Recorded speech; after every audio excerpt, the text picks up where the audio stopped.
Breaking down SIT training. What is it? Who's it for? And how do you do it? SIT training is sprint interval training. And although we've probably gotten really familiar with HIIT training, the high intensity interval training, the only thing that those two things have in common is that they're intervals. With SIT training, we see an intense workout. It is shorter and it creates an epigenetic change that most of us are looking for. So SIT training is designed to be so short and intense that you can do it within like 15 to 30 seconds and then recover. And it is 100% max effort. And what we find when we have done the research on women doing SIT training is that they no longer hold on to body fat the same. Instead, the body fat is moved to muscle storage. And so this response, this elicited response from something so intense is really what women are looking for. Something that's shorter, something that's going to help them with body fat. And the third reason that I really like SIT training is for women, they stay in the game. They keep that competitive edge. They keep that speed, agility, and it just helps with the headspace. So let's talk a little bit about the comparison between HIIT and SIT and what looks different. With a HIIT workout, you're going to see work to rest ratios as 1-1, 1-2, 1-3 maybe. With a SIT training, it is a long recovery. You are a 1-8 ratio typically. So what that would look like is instead of in a HIIT class or in a HIIT workout, you're going to work hard for 20 seconds, recover for 10, and repeat. So your heart rate's staying up, but let's talk about why SIT training and that long recovery is better. When we go into a SIT interval, if you are working 20 to 30 seconds at 100% max, and then you're taking a 4-minute recovery, it allows the body to regroup the central nervous system to come all the way back down, back into homeostasis, and get the body ready to do that again. And the coolest thing is when you look at the research comparing women and their SIT to HIIT workouts, you're getting almost the same calorie burn. You're getting a similar perceived exertion. However, when you look at a HIIT workout, that can take 45 to 60 minutes. When you look at a SIT workout, including warm-up, cool down, it's 15 minutes. So if we're looking at the biggest bang for our buck, a SIT workout is going to be done and over in 15 minutes. And I know a lot of busy women who want to get 100% max effort, feel great, and be done in 15 minutes, right? Let's talk about how you can do a SIT workout. Think of things that you can get 100% max effort on. You could do them on a treadmill, or you could do it outside running. You could do it on an assault bike or any stationary bike, as long as you've got enough resistance to get that 100% max effort. You could do it on a rowing machine, an erg.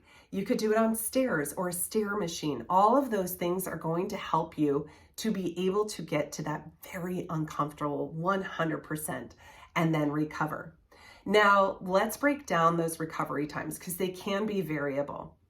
The work ratio, it will never be over 30 seconds of 100%. You just can't do that. 100% for 30 is actually a very long time. So you might start off with somewhere around 15 to 20 seconds of max effort. The shortest recovery time that we like to see with SIT is 90 seconds. And who is going to use that variable recovery of only 90 seconds? Probably someone who's not quite used to getting their heart rate so high, and chances are they probably won't get to 100%. So if they're hitting 90, maybe 95% max, they could probably get away with a shorter recovery. But that's going to be left up to the individual. You've got all the way up to 4 minutes to recover. How many times should you repeat those? If you're brand new to it, do it once, maybe twice in a row. If you have been exercising for a while, you're competitive, you are used to getting your heart rate up, try 3 to 4 times in your first workout. And then you can work that all the way up to 7 or 8 times.